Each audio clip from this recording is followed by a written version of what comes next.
Bienvenue dans votre émission Éco Itinéraire Entreprise en partenariat avec Le Figaro. Bonjour à tous, bonjour Yannick Henouche. Bonjour. Alors vous êtes le président directeur général d'Exim France. Votre activité, elle se scinde en deux activités principales, le diagnostic immobilier pour la vente et la location de biens d'un côté et le contrôle et la mesure dans les bâtiments de l'autre. Et vous êtes également l'auteur de Demain, nos logements et autres lieux de vie. Quel est votre cœur d'activité et votre offre de service, monsieur Henouche ? Alors nous sommes spécialisés dans le diagnostic immobilier, comme vous l'avez stipulé. Nous sommes implantés dans toute la France et dans les DROM. Nous avons 112 agences. Et donc en effet, il y a le diagnostic immobilier dans un premier temps, que tout le monde connaît. Ce sont des diagnostics avant la location, avant les ventes, pour donner une information aux propriétaires. Mais nous sommes aussi spécialisés dans le diagnostic qui concerne tous les bâtiments et notamment toutes les rénovations urbaines. Nous faisons du contrôle d'amiante, nous faisons du contrôle sur les problématiques de plomb, mais nous contrôlons aussi l'eau dans le cadre de pathologies type les Legionella.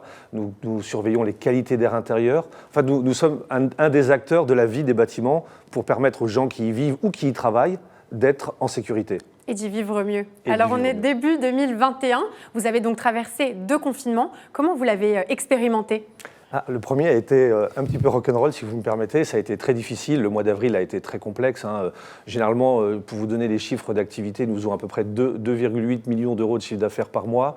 Donc en avril 2019, c'est ce que nous avons fait. Nous sommes tombés à 600 000 euros de chiffre d'affaires sur le mois d'avril 2020. C'était un peu catastrophique. On a bien remonté la pente. On a travaillé avec les pouvoirs publics sur des modes opératoires de reprise d'activité en milieu non occupé dans un premier temps, puis occupé. On a essayé de prévenir le risque. Nos dirigeants sur le terrain, sur les 112 agences, ont été extrêmement agiles pour pouvoir travailler efficacement. Et on peut dire qu'on a passé l'année plutôt sans encombre. Encore une fois, pour vous donner un chiffre, on a fait 30 millions d'euros de chiffre d'affaires sur l'année 2020 à peu près, pour un 32 millions en 2019. Donc on a une baisse d'activité de l'ordre de 6%. Ça va, c'est gérable. On s'en sort plutôt bien. Oui, c'est une perte très modérée. Alors, en tant que franchisseur, comment est-ce que vous accompagnez vos futurs entrepreneurs ? Alors, en effet, notre spécificité, c'est d'être implanté sur le territoire par le biais d'entreprises en franchise. On a quelques entreprises en direct qui sont nos cabinets pilotes, mais la plupart de notre offre de services est fabriquée par des entrepreneurs qui viennent chez nous et qui viennent chercher d'abord une marque forte, qui est connue, qui est un des leaders sur le secteur d'activité. Ils viennent chercher aussi du conseil juridique pour monter une entreprise, monter des business plans, et puis surtout, bien entendu, un accompagnement technique, un accompagnement commercial, un accompagnement marketing, avec des outils digitaux que nous fabriquons pour être en phase avec la réglementation et leur permettre de travailler dans d'excellentes conditions. On arrive, c'est plug and play, et puis vous faites votre travail d'entrepreneur. Alors justement, vous venez d'être élu meilleure enseigne par le magazine Capital. Quelles sont vos forces ? Alors ça, c'est une très grande fierté, parce que le magazine Capital nous a élus via un sondage qu'ils ont fait auprès de 300 000 clients particuliers et qui ont sorti Exim, entre guillemets, comme meilleure enseigne sur deux critères, la réactivité et la performance de nos techniciens. Et c'est vrai que c'est un peu notre cœur de métier, d'être à la fois des entrepreneurs rigoureux, des entrepreneurs réactifs, où le cœur de notre réflexion est la problématique client. Et puis la rectitude. Nous, nos techniciens sont formés, accompagnés.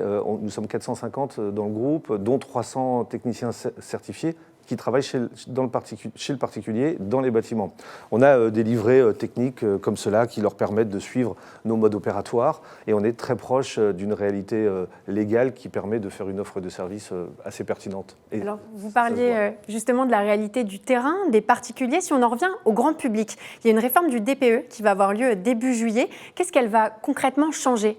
Alors, la loi DPE s'inscrit dans la grande loi énergie-climat qui a été votée en 2018 et qui va lutter fortement contre les passoires thermiques et puis la décence des logements pour éviter que certains propriétaires louent des logements qui ne sont plus du tout d'actualité. C'est un des volets de cette loi.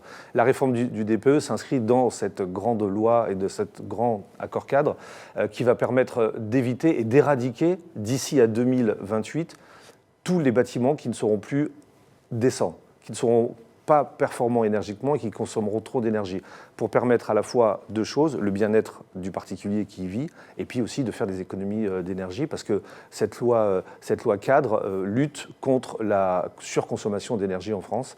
Alors pour vous donner un exemple simple, vous savez, quand vous louez un appartement, vous avez différentes lettres, A, B, C, D, E, F, G.